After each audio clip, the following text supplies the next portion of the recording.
குரு வேலா பேசுகிறேன். ஆகஸ்ட் மாதம் சிம்ம ராசியின் பலன்களை பற்றி பேச வந்திருக்கிறேன். சிம்ம ராசிக்கு சிம்ம லக்னத்திற்கு 12ஆம் இடத்தில் செவ்வாயும் 17 தேதிக்கு பின் ஆவணி மாதம் சிம்ம ராசியிலேயே வந்து சூரியன் உட்கார்வார். 17 தேதி வரைக்கும் உங்களுக்கு செலவுகள் அதிகமாக இருக்கும்.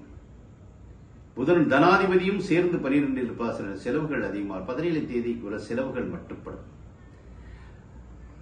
வலக்கண்ணில் புறையேதும் இருந்தால், கண் பார்வை மங்கினால், குழந்தைகளுக்கு கண் தெரியவில்லை என்று சொன்னால் உடனே சிம்மராசிக்க நாயர்கள் கண் டாக்டரை அணுகி அதற்கு தேவையான மருந்துகளை வாங்கிக் கொள்ள வேண்டும். அதற்கு தேவையான ட்ரீட்மெண்டை செய்ய வேண்டும். 3 குடையவரும் உங்கள் தனத்தில் உட்கார்ந்திருக்காரு. ஸோ நல்ல பலம் ஏற்படும், தைரியம் ஏற்படும், பல நிலைகள் நல்ல நிலைகள் ஏற்படும். குழந்தை செல்வங்கள் மூலமாக நன்மை ஏற்படும்.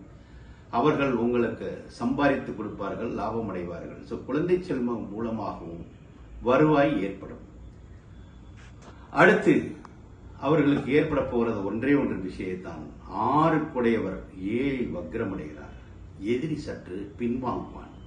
எதிரியின் பலம் குறையும், நோய்களின் பலம் குறையும், நோய் இல்லாத நிலை ஏற்படும். ஆனால் ஒன்றே ஒன்றை செய்யும். சப்தமாதிபதி ஆவதால் நண்பர்களிடமும் மனைவியிடமும் காதலியிடமும் பிணக்கு ஏற்படும். பிரச்சனைகளை உண்டு பண்ணும், தொந்தரவு செய்யும். பிரிவை சனி பிரிவுக்கு காரகன்.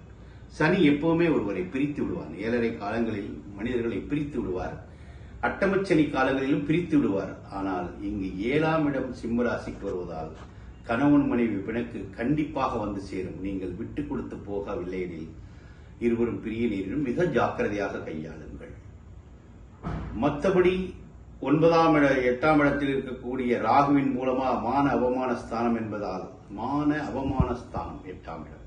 உயரத்திலிருந்து கீழே விழுதல் மிக ஜாக்கிரதையாக. வண்டி வாகனங்களில் செல்லும் போது மிக ஜாக்கிரதையாக இருக்க வேண்டும்.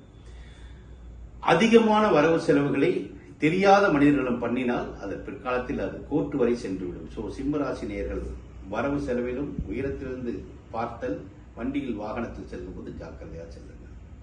மற்றபடி தொழில் ரீதியாக எந்த குறைவும் வராது. உங்களுக்கு அங்கே குரு விட்டிருக்கிறார், செவ்வாய் உங்கள் யோகாதிபதி விட்டிருக்கிறார். ஸோ நன்மையே செய்யும். ஸோ இந்த மாதம் கணவன் மனைவி பிணக்கை தவிர சிம்ம ராசிக்கு எல்லா நலன்களும் ஏற்பட்டுக் கொண்டே தான் இருக்கிறது.